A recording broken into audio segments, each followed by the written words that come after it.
সকলোকে পোৱাৰ সম্ভাৱনাই আৰম্ভ কৰিছোঁ 30 নৱেম্বৰ শনিবাৰ ৰাশিফল। নমস্কাৰ, মই এষ্ট্ৰলজাৰ অপূৰ্ব জনদত্ত। বন্ধুসকল, ৰাশিফলৰ মূল ভিডিঅ'লৈ যোৱাৰ আগত পঞ্চাংগ অনুসৰি আজিৰ দিনটোৰ কিছু তথ্য আপোনালোকক জনাব বিচাৰিছোঁ। আজি হ'ল 30 নৱেম্বৰ 2024 শনিবাৰ। অসমীয়া লেখেৰে 1431 ভাস্কৰাব্দৰ আজি আঘোণ মাহৰ 14 দিন। আজি সূৰ্যোদয় পুৱা 5:56:32 আৰু সূৰ্যাস্ত হ'ব সন্ধিয়া 4:28। আজি তিথি হ'ল কৃষ্ণা চতুৰ্দশী তিথি আৰু দিনৰ 10:30 পিছত সেয়া হ'ব অমাৱস্যা। বন্ধুসকল, আজি নক্ষত্ৰ হ'ব বিশাখা নক্ষত্ৰ, যোগ অতিগন্ধ আৰু কৰণ হ'ল শকুনিকৰণ। আৰু আজি কোনো শিশুৰ জন্ম হ'লে তেওঁৰ ৰাশি হ'ব তুলা ৰাশি, বৈশ্য বৰ্ণ, মতান্তৰ হ'ব ক্ষুদ্ৰ বৰ্ণ। দেৱাৰী গণ লাভ কৰিব। অস্তুত্বৰ মতে বুধ আৰু বিংশুত্বৰ মতে বৃহস্পতিৰ দশা থাকিব। আৰু আদ্য ঋতু হ'লে আজি হ'ব 15 দিনীয়া বেশ্যা যোগ, মৰণৰ দোষ দ্বীপত থাকিব। বন্ধুসকল, আপোনালোকে যদি আমাৰ এই ভিডিঅ' ফেচবুকত প্ৰথমবাৰ কাৰণে চাইছে তেনেহ'লে পেজটো ফ'ল' কৰিব আৰু ইউটিউবত যদি চাইছে তেনেহ'লে চেনেলটো ছাবস্ক্ৰাইব কৰি কাষত থকা বেল আইকনটো প্ৰেছ কৰিবলৈ নাপাহৰিব, যাতে অনাগত দিনত আমাৰ এষ্ট্ৰলজি ভিডিঅ'সমূহ আপুনি সহজে পায়। বন্ধুসকল, আৰু এটা সৰু অনুৰোধ, যদি আপোনালোকে আমাৰ এই ভিডিঅ' ভাল পায় তেনেহ'লে লাইক, কমেণ্ট আৰু শ্বেয়াৰ কৰিবলৈ নাপাহৰিব। আপোনালোকৰ শ্বেয়াৰ অপশ্যনটোৱে আমাকো উপকৃত কৰে। বন্ধুসকল, এতিয়া আহিছোঁ 12টা ৰাশিৰ প্ৰথম ৰাশি মেষ ৰাশিৰ বিষয়ে জনাবলৈ। যদি আপোনাৰ মেষ ৰাশি হয় তেনেহ'লে আজিৰ দিনটো আপোনাৰ কাৰণে পজিটিভ নহয়। আপুনি কৰা কামবিলাকৰ আজি ৰিজাল্ট দেৰিকৈ পাব, অৰ্থাৎ আজি আপোনাৰ ৰিজাল্ট বৰ এটা পজিটিভ নাথাকিব।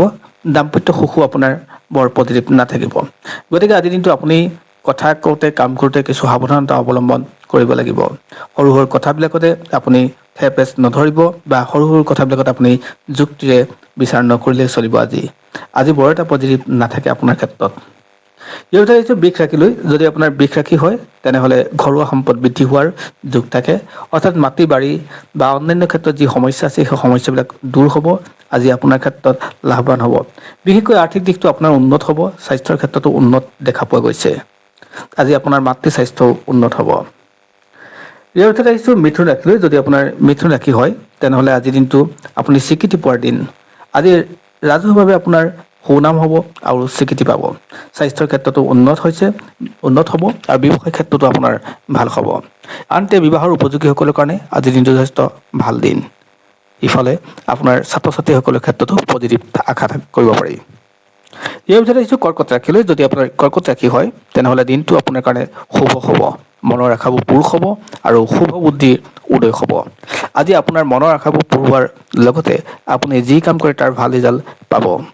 সাহিত্য চৰ্চা কৰাসকলৰ কাৰণে আজি যথেষ্ট ভাল দিন বুলি ক'ব পাৰি। আজি আপোনাৰ আৰ্থিক দিশটো ভাল হ'ব আৰু কৰ্মস্থানৰ পদোন্নতিৰ যোগ আছে। ইয়াৰ পিছত আছে সিংহ ৰাশি। যদি আপোনাৰ সিংহ ৰাশি হয় তেনেহ'লে আজিৰ দিনটো পজিটিভ নহয়।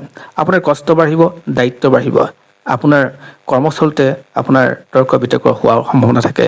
গতিকে আপোনাৰ ঘৰুৱাভাৱে হওক বা কৰ্মস্থানতে হওক তৰ্ক বিতৰ্কৰ পৰা আঁতৰি চলিলে আজি আপোনাৰ কাৰণে ভাল হ'ব। আৰু পুৰণি বন্ধুৰ পৰা বহু ক্ষেত্ৰত আপুনি আজি সমস্যা পাব। ছাত্ৰ ছাত্ৰীসকলৰ কাৰণে আজি ভাল নহয়। ইয়াৰ ভিতৰত আহিছোঁ কন্যা ৰাশিলৈ। যদি আপোনাৰ কন্যা ৰাশি হয় তেনেহ'লে আজিৰ দিনটো আপোনাৰ কাৰণে ভাল দিন। বিপৰীত লিংগৰ পৰা আপুনি সহায় পাব।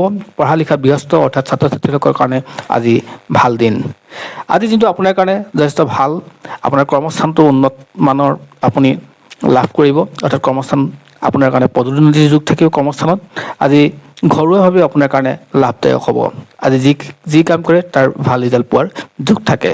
কৃষি কৰ্মত ব্যস্তসকলৰ কাৰণে আজি সুফল লাভ কৰিব। ইয়াৰ ভিতৰত আহিছোঁ তুলা ৰাশিলৈ। যদি আপোনাৰ তুলা ৰাশি হয় অত্যাধিক আত্মবিশ্বাস থাকিব আৰু আত্মবিশ্বাসৰ ফলতে আপোনাৰ সৰু সৰু কামবিলাকো আজি সহজে হৈ উঠিব। আজি আপোনাৰ কাৰণে ভাল দিন। প্ৰতিবেশীৰ পৰা আপুনি সহায় পাব। কামত কিন্তু আপুনি অৱহেলা নকৰিব।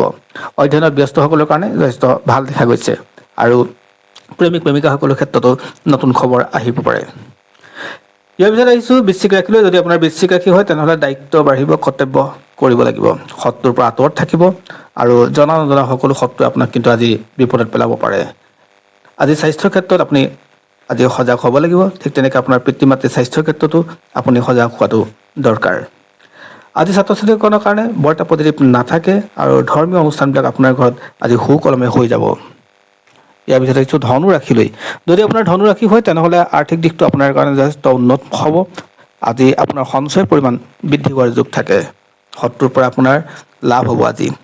সাধাৰণতে শত্ৰুৰ পৰা সদায় বেয়া হয়, কিন্তু আজি আপোনাৰ ক্ষেত্ৰত শত্ৰুৰ পৰা ভাল দেখা গৈছে।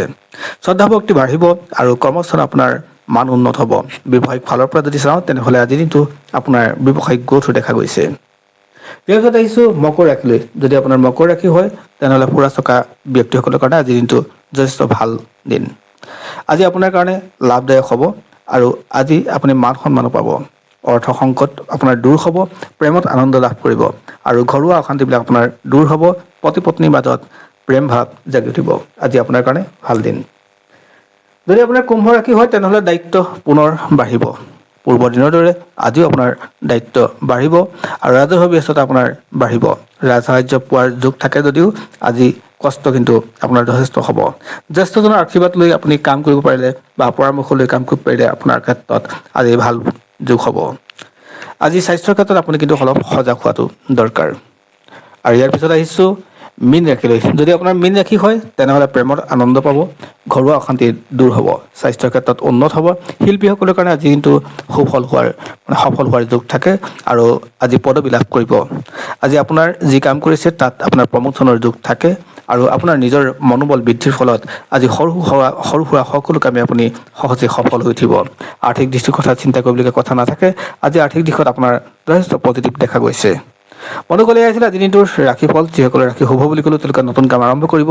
যিসকলৰ ৰাশি শুভ বুলি কোৱা নাই তেওঁলোকে নতুন কাম আৰম্ভ নকৰিলে ভাল আছে। ধন্যবাদ। পুনৰ আন এক ভিডিঅ'ত আপোনাক সকলোকে লগ পাম। ধন্যবাদ।